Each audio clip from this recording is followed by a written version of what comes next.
Hello YouTube viewers, SC Smith on Shooting Reviews, Sleepless Dog here on YouTube, back with you.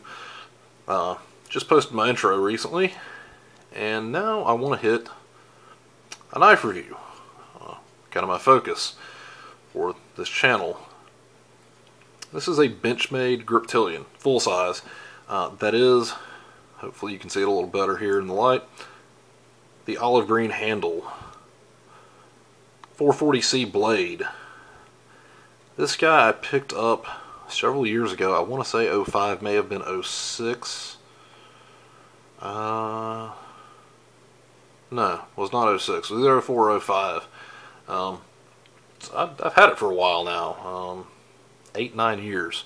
Picked this up at the BX, Mountain Home Air Force Base, Idaho. I want to say it was $70, maybe a little less then. Even then, it was a great price on it. So I've carried this thing a bunch. It's been on multiple field exercises. I was in one of those weird units in the Air Force that actually went into the field. It's also been on a couple of deployments to Iraq. TDYs, of course. You know, yeah, I was in the rear with the gear guy, REMF. I think the cool kids call us Fobbits now. I was beyond a Fobbit. I was further in the rear. I wasn't even out on a forward operating base. I was at a large air base. Anyway, it's been to Iraq. Got used for general task there. Probably put it through harder use in Idaho on field exercises. For those of you not familiar with western Idaho, southwest Idaho, ultra fine sand, called it moon dust. Sand like talcum powder, volcanic. Ultrafine powder, highly abrasive. Axis lock did not care. You can see this blade is beat up. It's got scratches from cutting through wire. I was kind of an electronics guy. Occasionally, wire cutters weren't there. Field expedient. Do what you gotta do. This thing's stripped wire, opened MREs, opened cardboard boxes. As I said, it's cut through wire at times. Back working in a gun shop back home in civilian life, it's pulled the big copper wash steel, mild steel staples out of shipping containers. It's cut through the really heavy camo netting that has kind of that, that really heavy braided cord backing. We had some new camo netting that had to be set up to make holes for the antennas on our equipment, and cut a piece of it out. So it was one of those situations where one of the guys was up on top of the box and said, "Hey, I need a blade to pop holes so we can get set over this antenna." I was the knife nerd. My knife got tossed to him. Hey, got the job done. So yeah, I beat on this thing. So it's been wet, it's been cold, it's been hot, dirty, muddy, ultra fine powder. Still takes a great edge pretty easily on a knife sharpener. I have a wicked edge, primarily use DMT diafold. Still opens smooth as all get out. I can still, as you saw there, just pull back on the axis lock bar and it drops in. Lock up.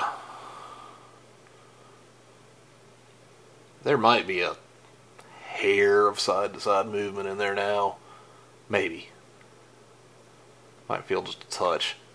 Up and down. Nothing. Rock solid. If it's got a hair of side-to-side movement after 8 years of ownership and getting used in some pretty nasty places, getting full of dirt and gunk, I can live with it.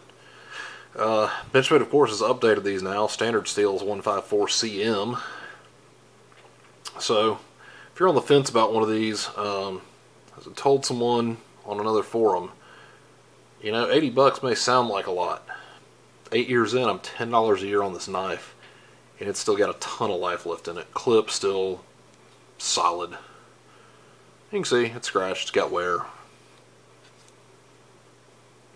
Griptilian, spectacular knife.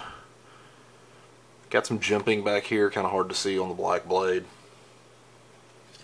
Really grippy even when wet, even when dirty.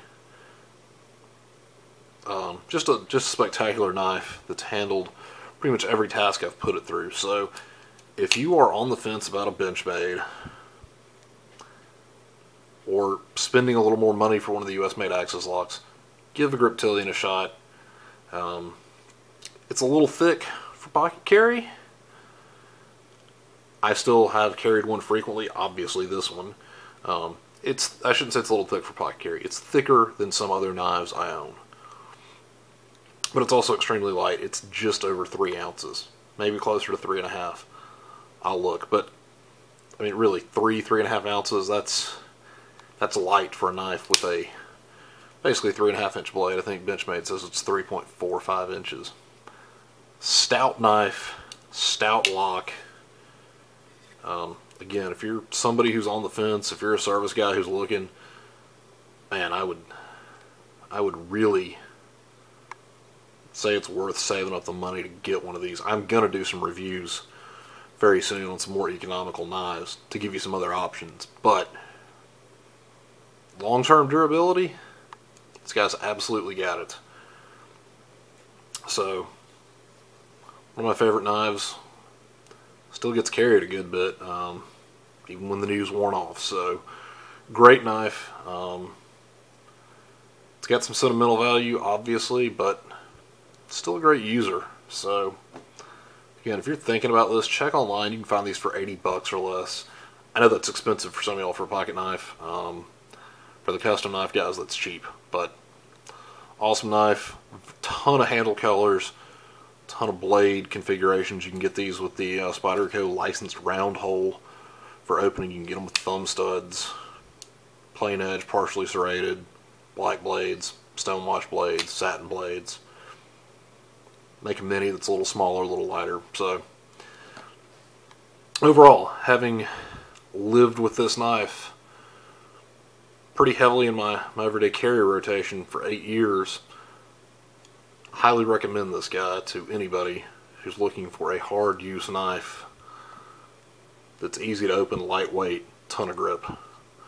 Thanks for tuning in, and hopefully you guys will check out future reviews, and once I get over my writing concentration issues, hopefully you will continue to check out my written reviews in the future on shootingreviews.com. Thank you so much.